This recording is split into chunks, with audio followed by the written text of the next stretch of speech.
Hello दोस्तों, मैं हूं राकेश कुमार और आज के वीडियो लेक्चर में पढ़ेंगे अपन जीन ट्रांसफर के जो डायरेक्ट और इनडायरेक्ट मेथड होते हैं उनके बारे में। तो दोस्तों, मैं आपके लिए हिंदी और इंग्लिश बाईलैंग्वेज नोट्स टाइप के वीडियो लेक्चर लेके आता हूं। तो मेरे वीडियो लेक्चर अच्छे लगे तो लाइक एंड सब्सक्राइब जरूर करें, क्योंकि ये आपके लाइक और कमेंट ही मेरे लिए एक तरीके से एनर्जी है, आपका दिया हुआ एक तरीके से मोटिवेशन है। तो आप कमेंट करके भी जरूर बताइए कि मेरे वीडियो लेक्चर आपको कैसे लगते हैं। तो चलो आज पढ़ेंगे अपन direct gene transfer. Gene transfer के मेनली दो मेथड होते हैं, जैसे कि gene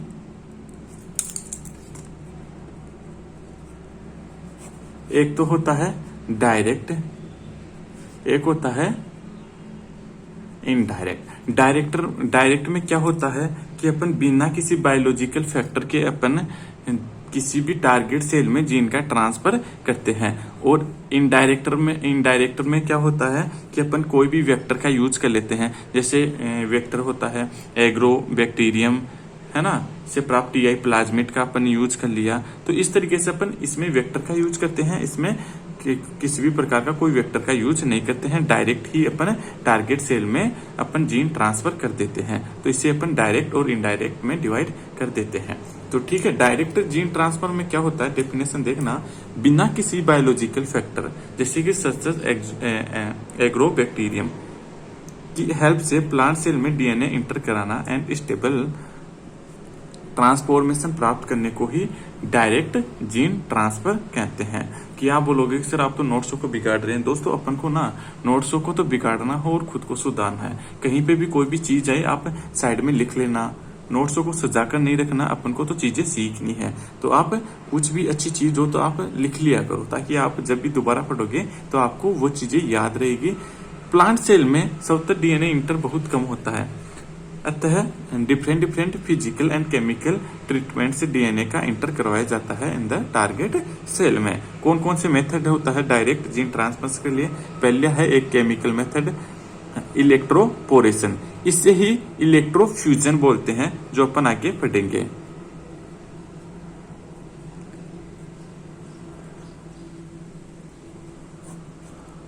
particle gun, lipofection, micro injection, macro injection, pollen transfer और DNA transmission by pollen tube, laser और डीएनए ट्रांसफर बाय फाइबर्स के द्वारा। तो ये 10 मेथड होते हैं डायरेक्ट जीन ट्रांसफर के। तो पहले मेथड पढ़ेंगे अपन केमिकल मेथड। केमिकल मेथड को ही पीईजी मेथड बोलते हैं, पॉलीइथाइलिन ग्लाइकोल मेथड। इसमें क्या होता है कि अलग अलग केमिकल होते हैं, उनसे प्रोटोप्लास्ट को ट्रीटमेंट करके जीन ट्रांसफर करवाया जाता है। तो polyethylene glycol, polyvinyl alcohol and calcium phosphate plant में प्रोटोप्लास्ट में डीएनए इंटर को बढ़ाते हैं। पीईजी के यूज के लिए पहले प्लांट प्रोटोप्लास्ट को एक ट्रांसफॉर्मेशन न्यूट्रिएंट जिससे कि कैल्शियम प्लस के स्थान पर Mg+2 हाई कॉन्सेंट्रेशन में सस्पेंडेंट करते हैं, फिर इसे डीएनए में मिलाते हैं। क्या होता है कि दोस्तों, पहले अपन जो प्रोटोप्लास्ट लेते हैं उसको पीईजी के साथ मिलाने से पहले उसे न्यूट्रिएंट के साथ सस्पेंड करते हैं।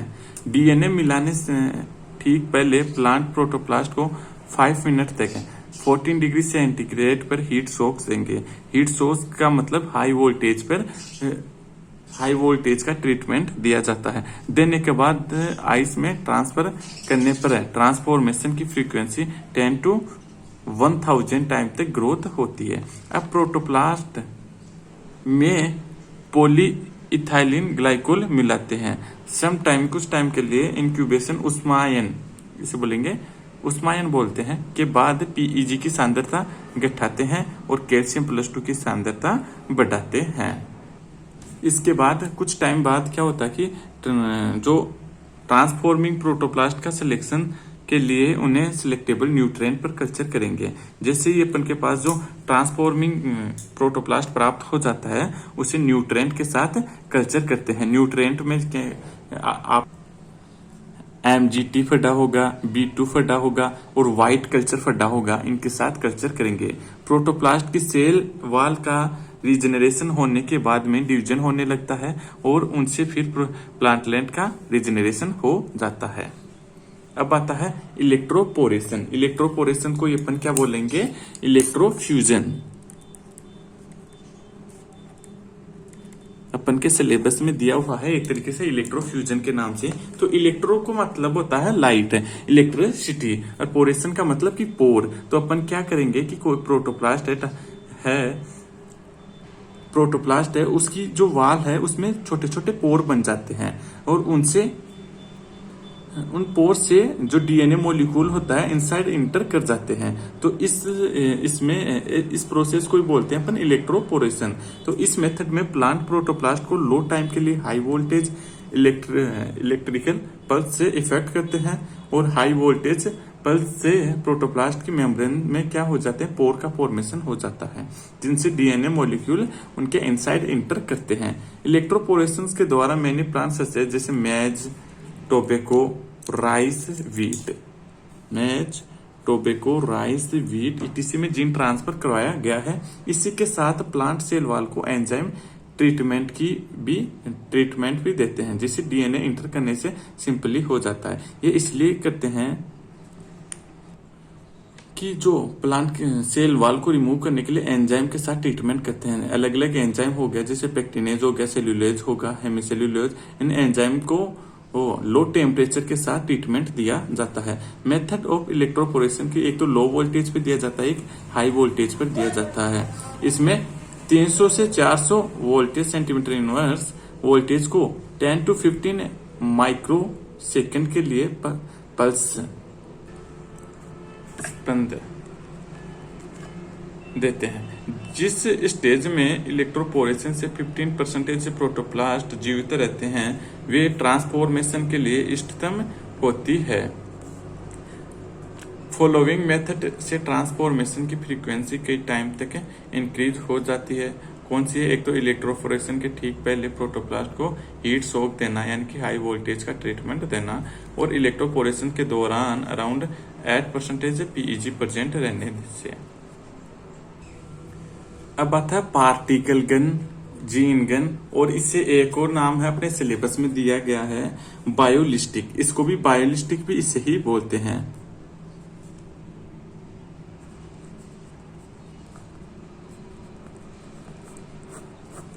कंफ्यूज मत हो ना।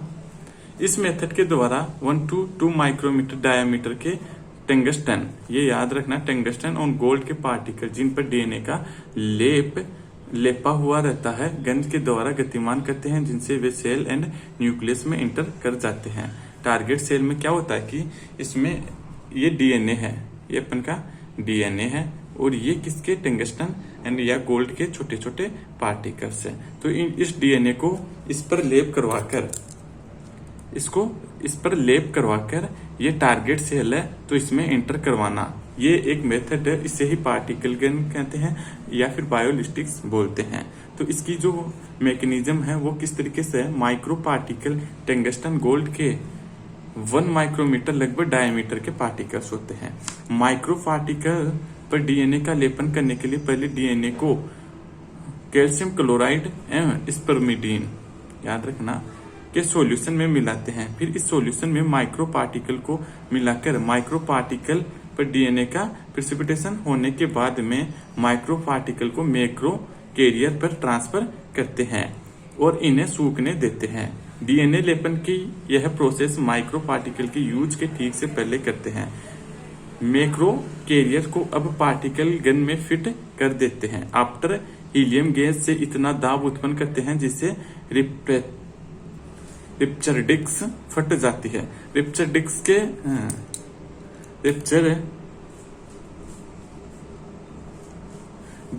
डिस्क के फटने से शॉक वेव प्रोड्यूस होती है, जिससे मैक्रो कैरियर नीचे की ओर जाता है।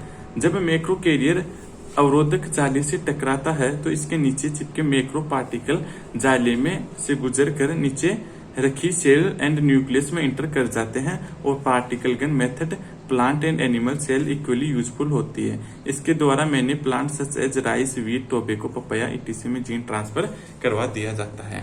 अब आप ये सोच रहे होंगे कि सर ने क्या रामायण फट दी, पक्का सोच रहे हैं। तो ये रामायण ना मैं आपको इतनी सिंपल डायग्राम के साथ समझा रहा हूं, एकदम माइंड के साथ समझना। ये अपन के पास क्या है, डीएनए है, ठीक है, और ये अपन के पास है गोल्ड के एक छोटा सा गोला है, ठीक है। तो उसको पहले क्या करेंगे, ये तो क्या है डीएनए, ये क्या है माइक्रो पार्टिकल। तो इन पर इस डीएनए को माइक्रो पार्टिकल पर लेप करवाते हैं, तो ये अपन के पास इस तरीके से प्राप्त हो जाता है सपोज इट। ठीक है, तो अब ये इस तरीके से छोटे छोटे अपन के पास माइक्रो पार्टिकल या फिर डीएनए कोटेड प्राप्त हो जाती है। अब इसको अपन को मैक्रो पार्टिकल पर ट्रांसफर करवाना है। मैक्रो पार्टिकल एक तरीके से इस तरीके से स्ट्रक्चर है, ठीक है, तो इस पे अपन को इस तरीके से ट्रांसफर करवा देते हैं।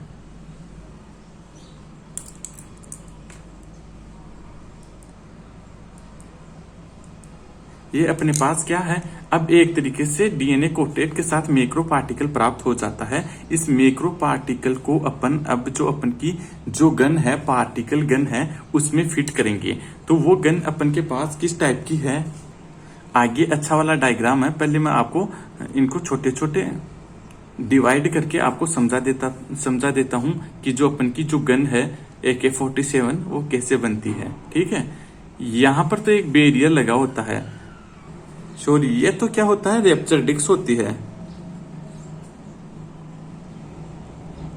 और यहां पर इस जगह अपन इस मैक्रो पार्टिकल को फिट कर देते हैं।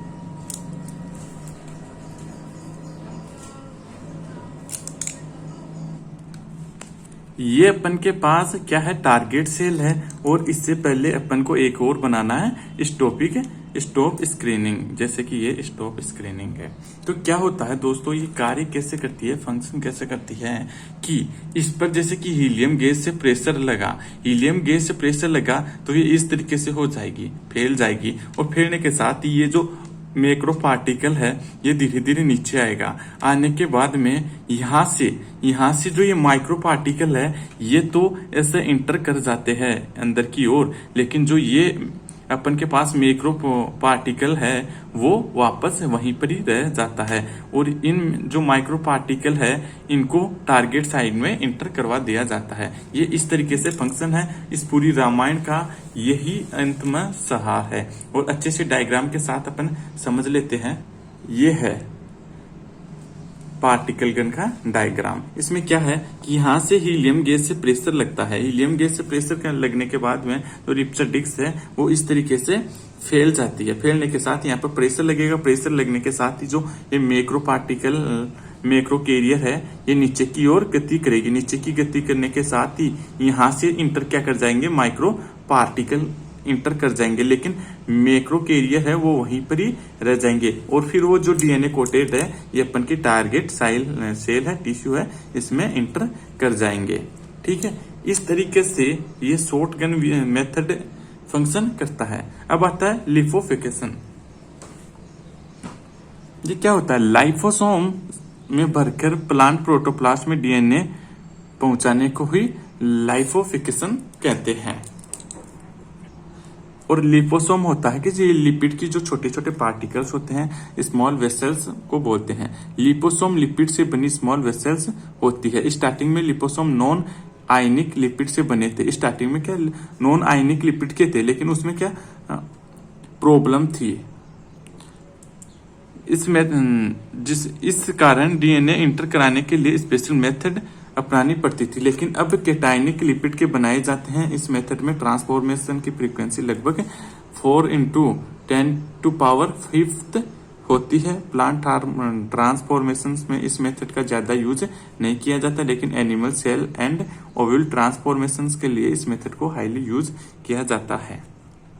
ये मेथड ज्यादा इंपॉर्टेंट नहीं है। आपको मेनली 15 नंबर के क्वेश्चन में यदि जीन ट्रांसफर पूछा जाए डायरेक्ट तो मैं लिख देना आप इसे। एक आता है माइक्रो इंजेक्शन। माइक्रो इंजेक्शन आपके 5 नंबर के क्वेश्चन में भी पूछा जा सकता है, और यदि डायरेक्ट जीन ट्रांसफर का मेथड पूछा जाए तो आप उसमें भी ऐड कर सकते हैं।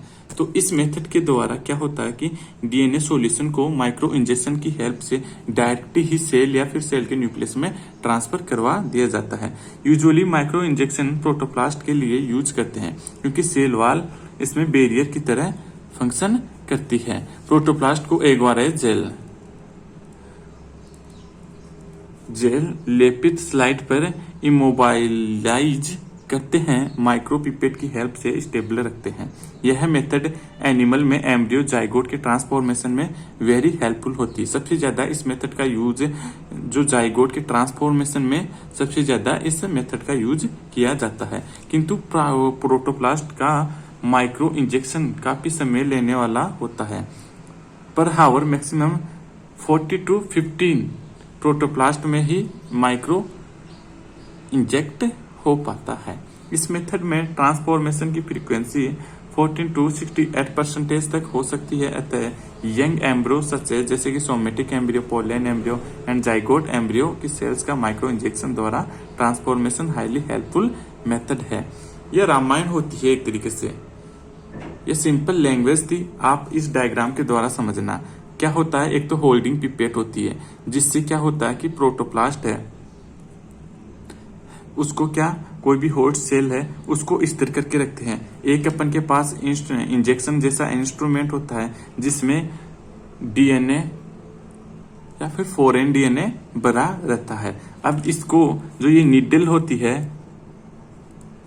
उसको न्यूक्लियस में इंजेक्ट करवाने के साथ ही यहाँ पर प्रेशर लगाया जाता है और ये फॉरेन डीएनए यहाँ न्यूक्लियस में इंटर कर जाता है। इस मेथड को ही माइक्रो इंजेक्शन कहते हैं। तो दोस्तों आज के वीडियो लेक्चर में अपन ने पढ़ा है जीन ट्रांसफर की डायरेक्ट मेथड। आज का वीडियो लेक्चर अच्छा लगे तो लाइक एंड सब्सक्राइब जरूर करिए।